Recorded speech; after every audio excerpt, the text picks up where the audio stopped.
Hello, everybody. Today I have special guests because you know that from time to time I invite interesting people to my podcast.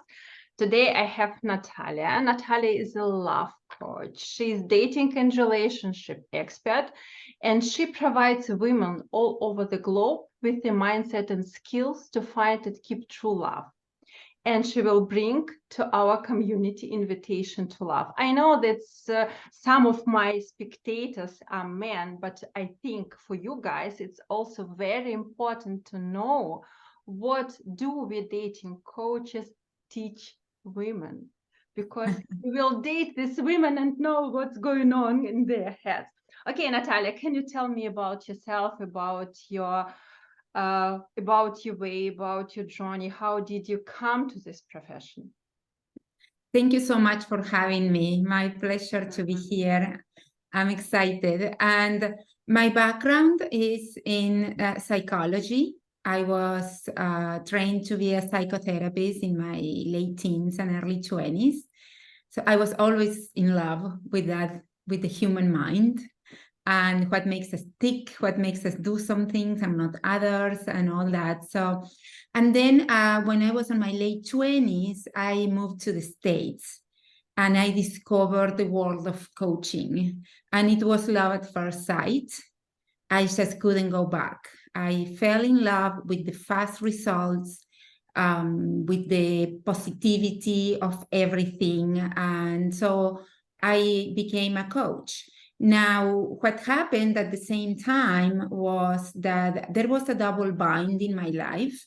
I was young, I was beautiful, I was successful. I had my first brick and mortar business when I was 22 years old. I had traveled all over the world. I spoke 3 languages. And on paper, I had it all. And actually, my relationships with men were really, really bad. I was confused. There was a lot of frustration and pain. And it ended up with a big wake-up call when I was in my early 30s, where I found my ex-husband cheating on me. And that was a very painful moment. And at the same time, I knew at the very same moment that I am outside of my house and I see the 2 cars, his car and the mistress car in my house, I'm looking at that and I just got it. I think the pain was so strong that I couldn't run away from the fact that the common denominator on all my failed romantic relationships was me. And I saw it as a gift. I saw it as a way to really, really start to work in that area of my life. I made a promise to myself that I was going to do the work. I was going to do whatever it took to become an adult in relationships, mature, and to get to know the dynamics of what it takes to not only attract a great guy, but also to keep the great guy. And that's how I started. So I always say, sorry for interrupting you, I always say that it's not so difficult to get married. It's more difficult to stay married. Absolutely. Absolutely. The statistics are just scary. 50% of, yeah. And the thing that most people don't know is that it seems like we don't learn from our mistakes. I always said, we don't really learn from our mistakes. We learn from the reflection on our mistakes, from integrating them, processing them, and making shifts. I believe the statistics are like 60% of second marriages end up in divorce and 70-something% of third marriages end up in divorce. So the odds don't get any better. It's not about changing partner, although sometimes it is. Sometimes it is. This is not a hard rule, but most of the time it's about looking in the mirror, taking radical responsibility for our lives, and saying, okay, this is not my fault. He cheated on me.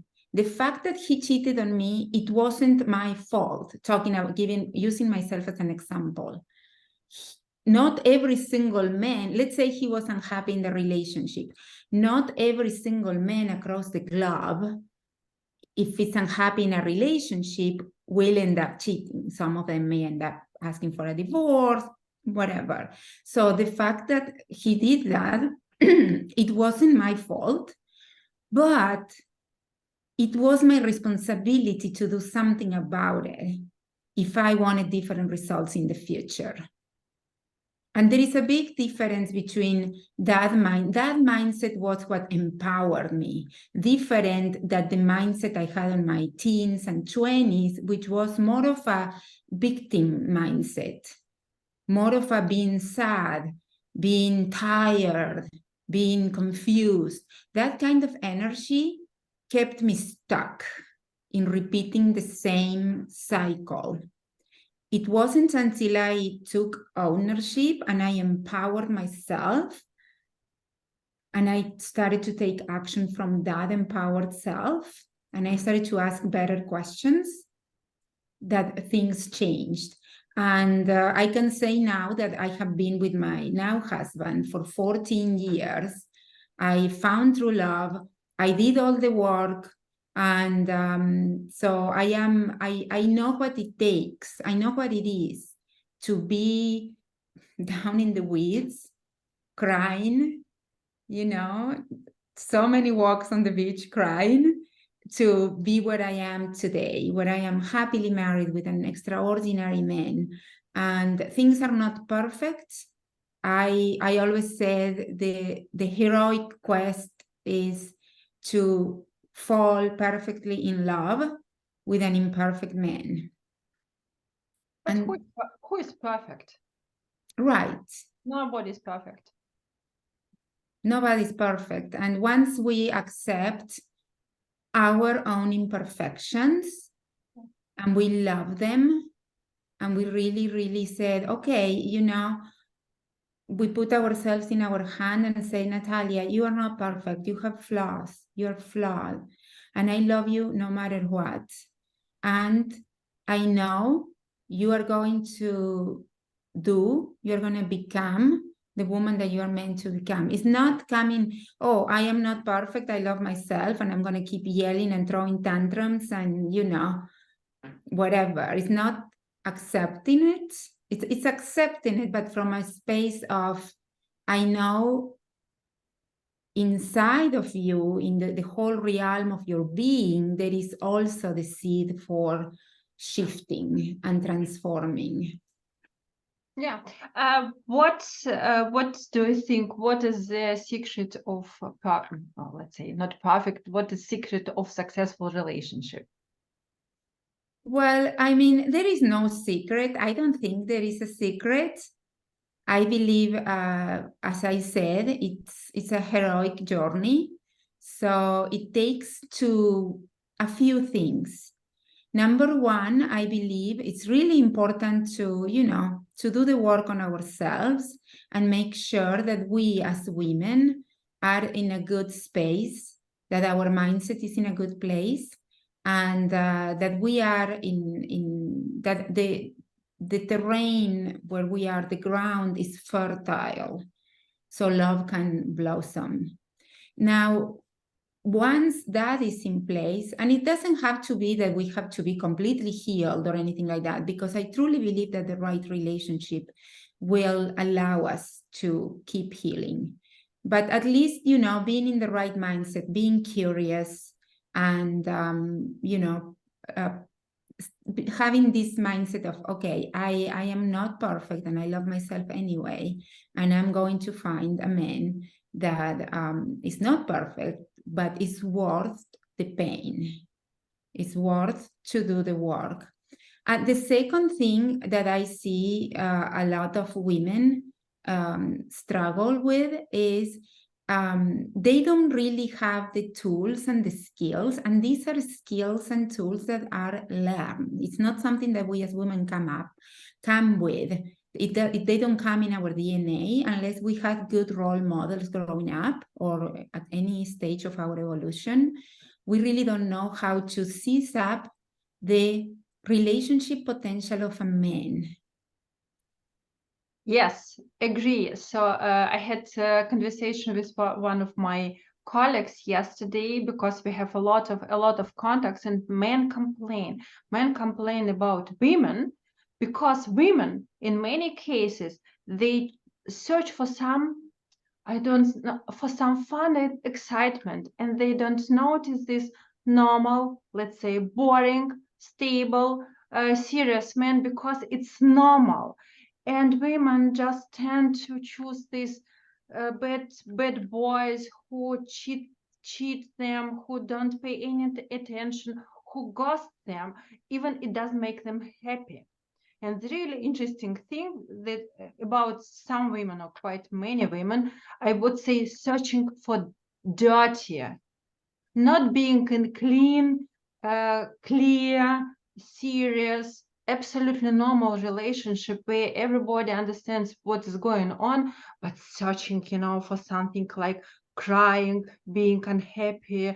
I don't know. It's such annoying thing for me because serious men are our tool to be happier, but many women really don't want to be happy. They search for troubles to, I don't know, to have something to speak with girlfriends about. Right.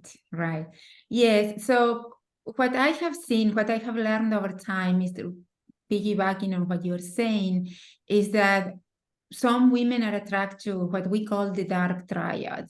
And that is the men that are narcissistic, Machiavellic, or psychopaths.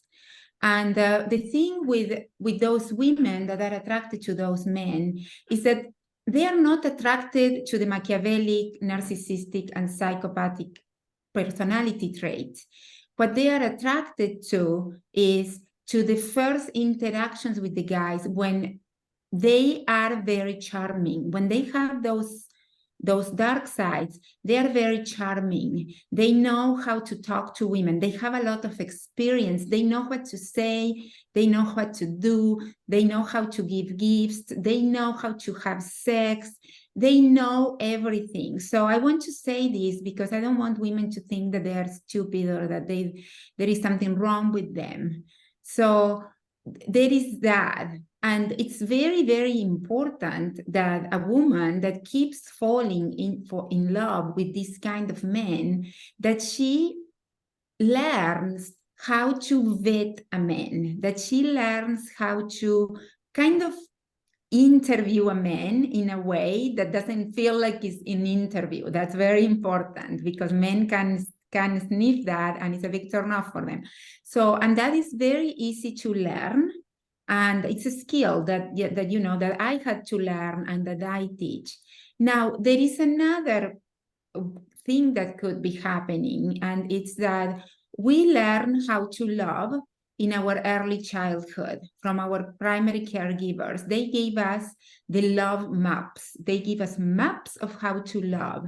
And if those love maps were not healthy, when we are very young, we don't know what love is. So if our parents are hot and cold, they give us and they take, they manipulate us into getting on the side of the mother or the father, or whatever they do that is not promoting, a secure relationship. If in any way the kid feels insecure, that person, that woman will start to associate those feelings of anxiety, of depression, of low energy, of abandonment, of grief, of feeling unsafe as true love. That's why we are going to crave a man that gives us that. Because in a way, we are trying, when we fall in love, we are trying to give that story that started in our early childhood a happy ending. The problem is that if we don't know how to really, really vet and seize up the relationship potential of a man, and we try to give our sad story a happy ending, we are going to keep falling short, and we are going to keep falling short.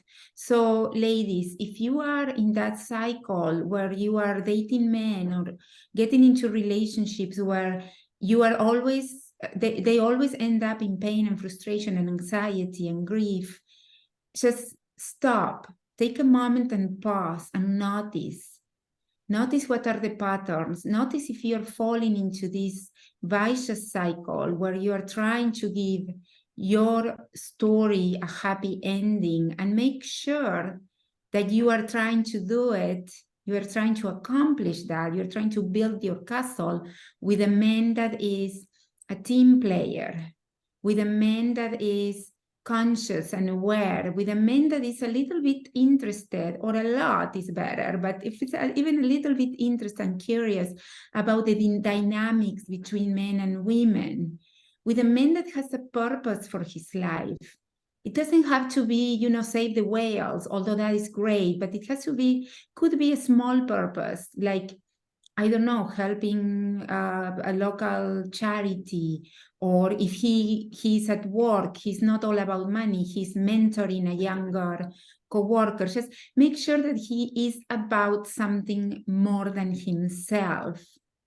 Make sure that he can repair misunderstandings and fights in a loving way. This is very, very important, because a lot of women believe that getting into a fight, if they get in a fight with the men they love, it's going to mean the end of the relationship. And it's not. It's not. The important part is how we repair that fight. No, I think the difference, the problem is with us women, we are really too scared to lose men or to hurt men. So that's why I like your part about interviewing men without them giving the feeling they are being interviewed. I had a similar situation yesterday. I got a phone call from one man. He very beautiful, very handsome on the photos. I thought, oh my gosh, I will find a match immediately. But in his email and in the phone call, he emphasized he would like to meet very skinny girl. Even he gave me the size. For me, it's like red flag, you know, measuring people in sizes. And I asked, for me, it's absolutely normal question. Okay, I got it. So all your girlfriends were skinny and you would like to meet skinny girl. But what happened if she get pregnant, she get ill, something will get wrong, and she will put some weight on? I think it's normal question. What will happen Great if? question. Absolutely. And I'm nice on the phone, you know, I know you are. You are adorable. But, and he started, you know what? Okay, so you know what? I don't know what. I was married twice, and I have three kids. I know what does it mean about pregnant. But I thought it will be the end. I thought, okay, nice answer. I got it. But then he started continuing and triggering himself.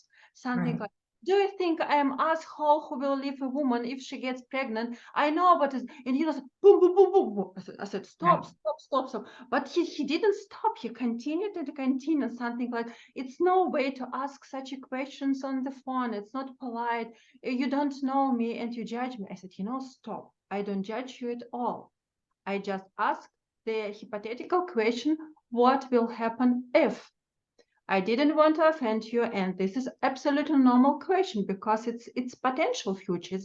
It's not your reality now. And I said, you know what? If you said, or if you would say, I was married, I have 3 children, I know what does it mean. I am ready for this responsibility. It would be absolutely fine for me. But it was not his answer, but how he answered. Right. And I said, you know what?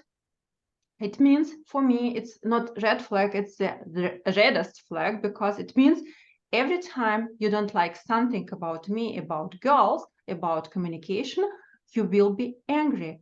And I don't want to have it in my agency.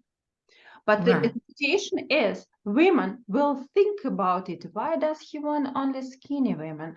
Why does he want only blonde women? Why does he want only, I don't know, women with children or without? But we are afraid to ask the question, what will happen if? Right.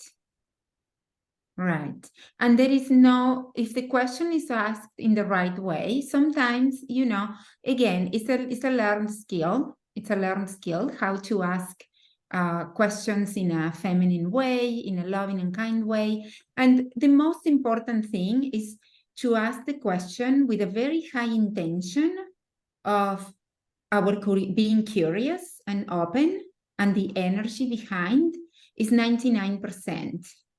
If we ask the question from a good place, from a place where we are not attached to the result, where from a place that we are just being curious, I wonder, I'm curious. Can I ask you this question? Will you mind, would you mind if I ask you this question? It's all about the way we ask the questions, but the questions have to be asked. We need to vet, and there is a time too, the right place. This is different to you because you're a matchmaker and it's your job. It's completely different than on dating. On dating, the first date, the second date, the third date, usually I would say don't ask those questions because really we don't know if we like him yet.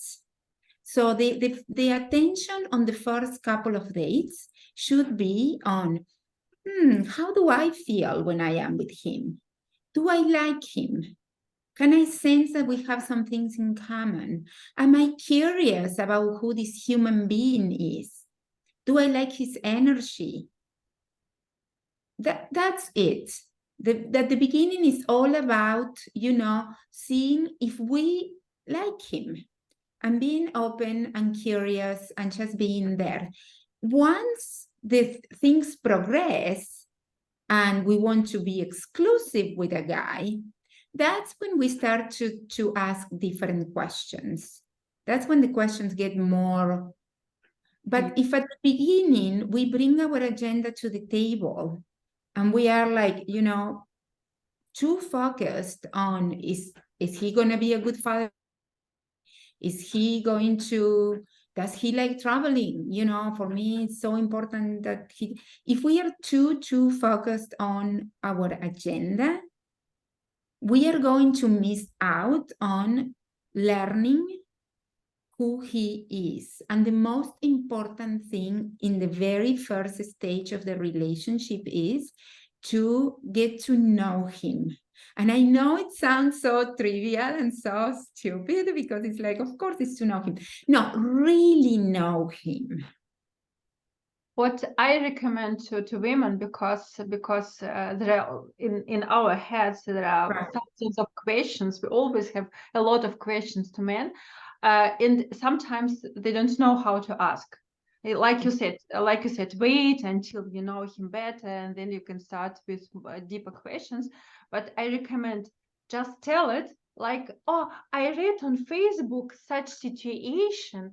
If he met and it's happened, and something like not, this situation was asking for a friend. Oh, I read an article. Oh, I read in one book, there was a situation where they had something like describing the situation you would like to be in and listen to his reaction. Because sometimes, especially about this narcissist behavior, they really can scan their answers. So they know what they have been asked. They are absolutely scanners. It's difficult to come through. But if you tell situation like he's not in danger, what is your opinion about the situation? They usually answer the truth. Right. And I love what you said. And what I would like to add to that is that it's an opportunity to be creative.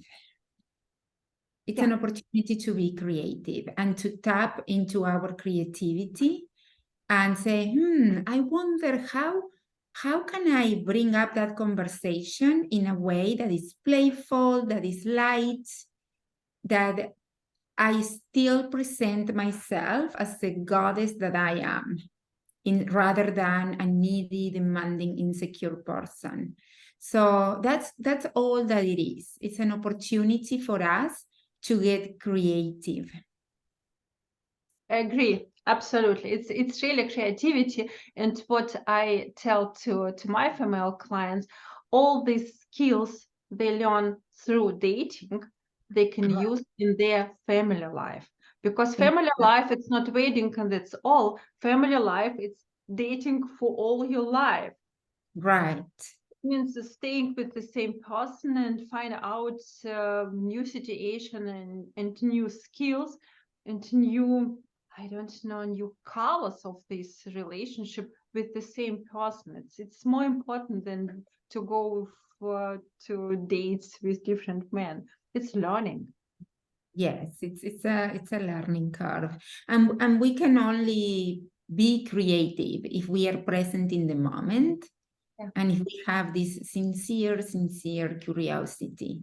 I went on 200 first dates in 2 years. So I did master the art of dating. And I ended up meeting my husband in real life, you know. But all the learning, all the creativity, the woman that I became through that time, through that process, allowed me that when I met him, I knew I wanted to know him better. I knew he was somebody that stood out from the rest. I knew all that. And also, I knew I needed to take my time. And that's something that I would like to add to something that I see often and that it just breaks my heart. And it's women waiting for the right moment, waiting for, to a future to start dating and to start meeting men and saving it for, for faith or whatever. And what happens is when we wait, when I started dating, I didn't know what I was doing. I had never dated in my entire life. Ever. Where I'm from, Argentina, that thing dating didn't exist. My first long-term relationship, I met him in college through friends. And, I'll always meet people through friends and family. So had no idea. Now, that didn't stop me because I knew that if I waited until I felt that I was ready, number one, that time may never come. And number two, I was probably going to be too desperate. Because wait. So I did it as a dating university, I'm going to put my best face forward. I'm going to learn how to do it. And I'm going to go out and meet men and get to know them and get to know myself in that context and see what I like and what I don't like. So I wasn't desperate. And that is something that unfortunately a lot of women wait until they get to the point where, oh my God, I'm 35 and I don't have kids and I'm not married. I need to go and find him. And then it's a chore. It's the job. It has all this negative energy around it that of course they don't enjoy it. But if we start way before we need to be married, needing between quotes, I mean, nobody should need to be married, but you know what I mean. We are going to have a way much more relaxed attitude and mindset towards it, and also towards the learning curve. I tell to my female clients a little bit the same, but a little bit different. I say, you know what I notice, it's this expectation to meet big love immediately. Right. Even from psychological point of view, love is not necessary for a happy relationship. It's good to have, but realistically, this friendship love keeps longer than this passion love. First. Right. And second, what you said about dating, I explain it a little bit different. I say, you know, girls, I understand about dating. I understand about skills. I understand about dates. I understand about this annoying man, strange man on the dating platforms. But you have to learn how to communicate and how to ask questions and how to show right behavior. Because at the moment or at the second you meet the right one and your brain shut up and you will forget everything because you want only this person, that it's huge love. You still need some skills you learn from previous date to, you know, to automatically autopilot on autopilot survive this first date. Otherwise, without knowing how to say, what to say, how to smile, I don't know, how to Yeah. make up on at least, or how to wear heels. Right. Yes, all these things, because you always can say if she's used to wearing heels or she's not, because it's you have to train it. The same as with dating, you have to train it. Yes, I love it. Yeah, it's like riding a bike. You learn how to ride a bike and then it's easy. And then that's when it gets to be easy. It's not something that we were born with it. We all learn how to do it. Some people are blessed with good role models and they learn from the get-go. I believe we all have something to learn. So nobody is, because even if we had good role models, when we choose our partner, then we have to learn how to be in a good relationship with him, and that's going to be completely uncharted waters because it's another human being, and we are creating, this third entity that is our relationship. And so, yeah, it's about embracing curiosity, embracing also the single life, loving it because it doesn't last long. I have been with my husband for 14 years, and I I look back to those 2 years that I dated, and I love it. I remind them with a smile. I mean, I did so many amazing things. They were taking me on boat rides and different restaurants, different dancing things, and different parks and museums. And I mean, and just enjoying to get to know all these people, charity events. With some of them, we were dog lovers and we just got together and played with our dogs. And, it was so good. I really, really didn't meet one guy that it wasn't a good guy out of 200. They were all great guys. Now, they weren't the right guy for me. And I don't think I was ready. I was getting ready. I was learning. But when my husband showed up, as I said, I looked at him and I knew. I was like, oh my God, you are in troubles. Because I was so fine-tuned.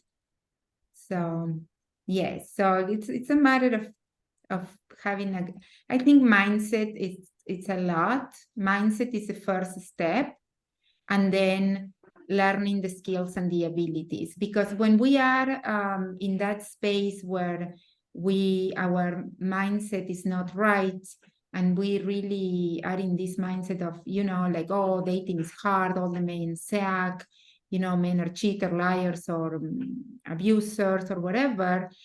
What we don't realize as women is that we are also depriving ourselves from the opportunity to learn what it is to be in a good relationship. It's not only that we are stuck being single and unhappy, we are also not learning. So I think that is something that a lot of women don't realize. And if they were aware of it, they will take more action, inspired action towards, learning and I like very much about your 200 dates that you said that all men were great. Because if you speak to women about their dating experience, most women will say, oh, man, all my dates were bad, or nobody was good for me. But I think this is probably the secret of successful dating, to get to this mindset. Doesn't matter what is outcome of my date, but all my dates, all men I met, they were great. I think as soon women learn it, they will meet the right one. Absolutely, absolutely. I think it's so important. So important. I met one of the guys, like, that could be a bad date, that could be, conversation for male bashing. Now, male bashing is something that is one of the first things I coach my clients into it. Stop it. Stop male bashing. I know it's fun. I know you get laughs from your family when you talk about your dates and all that, but you are digging yourself on a hole deeper and deeper and deeper. So male bashing has to be out the window. It's the wrong mindset. And I'm saying this, I know this may backlash on me saying that. I don't mind, because it's the right question is, what can I learn from this? Or how it is about me and the way I present myself to the world and the energy I'm putting out there in the world that is having me attract this kind of men. That is the smart mindset. It's how. Because that way we can learn and do something about it. As I said, it's a skill set. Yeah. Nobody is cursed. I mean, when women said that it's not on that the planets are not aligned, or my heart suffers. I literally feel pain, because all that it's just it's not true. We are the captains of our own boat. We choose when is the time, and we choose who we are.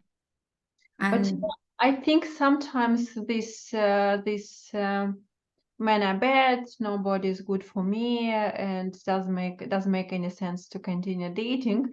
All these excuses, they're only the reason. Don't change anything, because right. to work mindset, work on ourselves, it's hard work, because to say I do something wrong, or I react wrong, or why does trigger me, it's complicated, because it's a way to change something in your life. It's so easy to say nobody's worth it.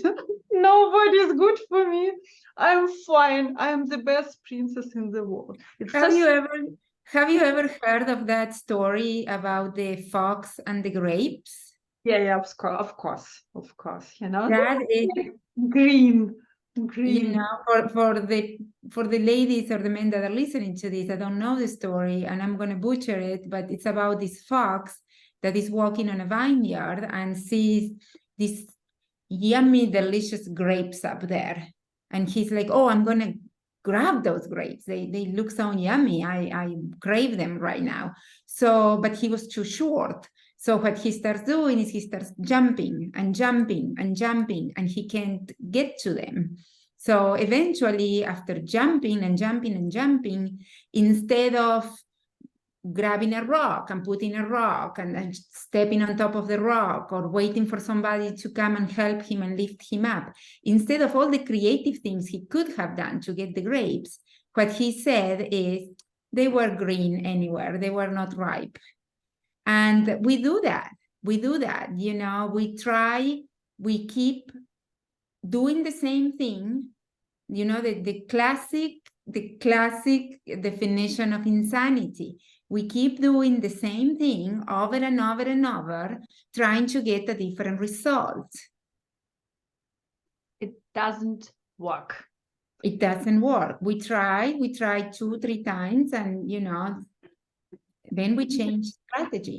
Usually I say, because I host quite many single events, I say, what, mostly to men, I say, if you go to one table and the conversation on this table wasn't great, it's okay, it might happen. If you have, I don't know, 5 tables with bad conversation, it's okay, it might happen. But if you have 20, 25, 30 tables, and all conversation are wrong, it's not problem with women, it's problem with you and your conversations. You have to change something, and it's probably this something like we have to analyze in our dating life. If I do constantly something and I get the same result, so I have to change what I do to get another result. Very simple. That's beautiful. Beautiful. Yeah. Yeah. Okay, so it was a great conversation. What will be your main last advice to people who will watch us? Oh, that's a good question. So the main thing that I would say, if you are, if you have been dating and you are not being able to go from a casual relationship to committed relationship, just take a look on yourself and see what are the things that keep showing up. Look for a pattern. There is something there that is going on. And look at it with love, with a lot of love and compassion, and not making yourself wrong. What that means is that inside of your body, you have a ceiling glass, and you're hitting that ceiling glass. You're hitting that ceiling glass. If it were your business and you want to make this revenue and you can't, you keep hitting the ceiling glass, you will look at it, you will hire a coach, you will look for help to break that ceiling glass and jump into the next tax bracket. So it's the same thing with relationships. It just means that you reach your ceiling glass. And there is a lot of things you can do. You could hire a matchmaker that they will help you with that. They will actually curate and find somebody that is perfect for you. Or you could hire somebody like me. There are many people that are, actually, there are not enough people doing this. What we do is not that easy to do. And I am finding out that there are not too many people that do it. And out of those people that are doing it, not too many have the experience. Not too many have gone through the transformation. Not too many are in a happy relationship. And not too many have what it takes to hold space, because we deal with a lot of suffering. And not all of them know how to be a coach, how to be a teacher.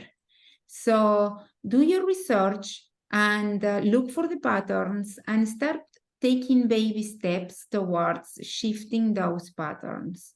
It's not about, you don't need the courage to change your whole life in a week. You just need the courage and the consistency to take one baby step at the time. I like it so much. I also give this advice about little steps, because many people, they try to change their life, like like women who want to lose weight. It means immediately in one day, from Monday, I don't eat any sweets. I run 10 kilometers. I do exercises. I eat only tomatoes or only cucumbers. But it's not possible to keep for a long time. Right. Start reducing a little bit sugar. Then next week a little bit more exercises, maybe 1,000 steps, maybe 2,000 steps. Not everything at the same time. The same is with dating. What women do: I go to photographer, I go to the hairdresser, I hire the coach. From day one, I change but it doesn't work like this, because we are animals of habits and we need time to get used to our new us. Right. When I started in my coaching career, I used to coach for 3 months. That was the minimum. That was it. Now my coaching is a year minimum. Okay. It's just I coach them from the moment that they're single to the moment that they are engaged or in a happy relationship. So it covers the whole thing, the dating and the relationship. But it takes time. It takes time. And it wasn't, when I was doing 3 months, it wasn't about them. As a coach, I have to check my ego all the time. I thought I was going to get them in a relationship in 3 months because I could do it, and da-da-da-da-da. And actually, it takes longer. A year is the minimum. We are carrying patterns and ways of being, beliefs for 25, 30, sometimes 50 years. I had a client that was 76 years old. It takes a while. It takes a while. I started doing the work when I was 14 years old. I'm almost 50 now, and I still have a coach. Constant. I see her every week, and I constantly ask her questions. It's a business coach, it's for another thing. But, there is always, we are always, like I said, hitting glass ceilings. And, it's so much easier when you have a high quality, qualified person that has what you want. So, my business coach, the reason why I hired her is because she is a dating coach. And she is making multiple 6 figures as a dating coach. And she started from scratch, and she has been able, little by little, over 15 years, to get herself into this position.